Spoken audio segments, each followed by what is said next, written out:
And coming up to the stage now, we've got Grace. Let's welcome Grace.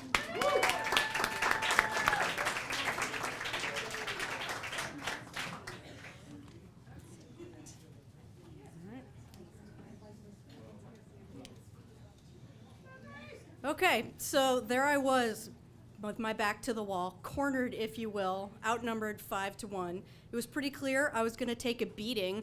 It was really a question of how bad was the beating going to be. So let me give you a little bit of backstory first, but I tell you more about the beating, or maybe not. So let me think. I mean, like, why was I targeted for this beating, you might ask? Was it because of my clothes? Green and orange plaid polyester bell bottoms, matching orange ribbed turtleneck sweater, topped off with a red overcoat. Probably not. It was the late 70s and everybody dressed like that. But I mean, obviously to today's eyes, it was a pretty hideous ensemble. But anyway, so let's come back to this. It's clear that I'm gonna get a beating. Why? It's the school bus and there are bullies and I am the victim. So let me give you a little backstory. My mother, when she was a little girl, always longed to have a red woolen dress coat, and she never got it. She grew up on a farm, so her clothes were very practical. She never had this little woolen dress coat. She wanted one, and so she decided if she ever had a daughter, she would get one for her daughter. So that's what she did. She saw one in a store. She bought it for me. This thing, shoulder pads, big lapels, the buttons, the belt, you know, cinch it up tight around your waist. I hated this coat. Why? I was a tomboy. It was like the worst thing ever, totally not practical. It was awful. I didn't like it at all. So I had this coat. This is what I was wearing when I was targeted by the bullies. Then there's my brother Ted, who was frequently bullied as a child, just mercilessly all throughout his childhood. He was the victim of bullies. So my parents regularly would pull him aside and have conversations with him about how to deal with bullies. And there I was, just listening to all these conversations, right? There's little Gracie back in the corner. That's what everybody called me back then, Gracie, right? And they were telling Ted, you know, it's okay to defend yourself. You don't always have to totally be victimized by these bullies. It's okay to defend yourself and to fight back. All right, so we're back on the bus, right? I'm on the bus. I'm this scrawny little 6-year-old, and I'm outnumbered 5-1 by these 6th grade girls. Now, think about it. When you're little, everybody looks huge, right? So I'm scrawny little 6th grader. These girls look like burly, mean. I'm a scrawny 6-year-old. These are burly, mean 6th graders. What am I gonna do? I mean, your flight or fight instinct kicks in. I'm on a bus. I certainly can't get away. So the only thing I can do is fight back.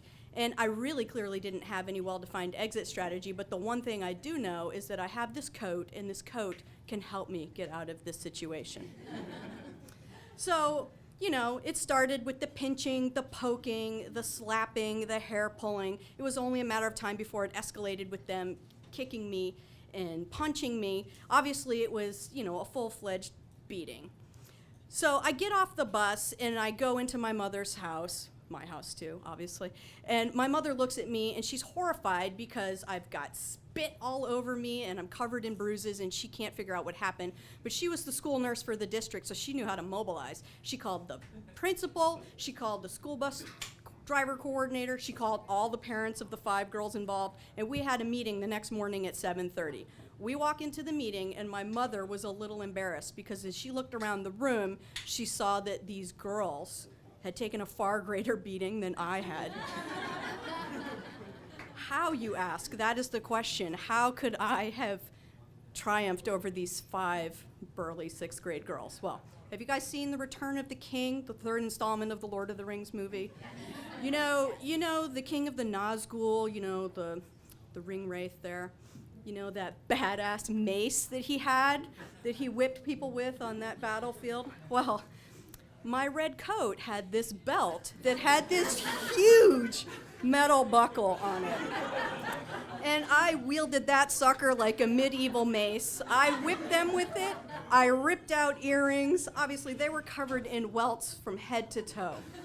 So, what's the moral of the story? You don't necessarily have to have a well-defined exit strategy. Sometimes you just have to let instinct take over, and the moment will take care of itself. Because it'll turn into something like an M. Night Shyamalan movie where all these seemingly disparate factors will sort of converge on this moment, and you can triumph.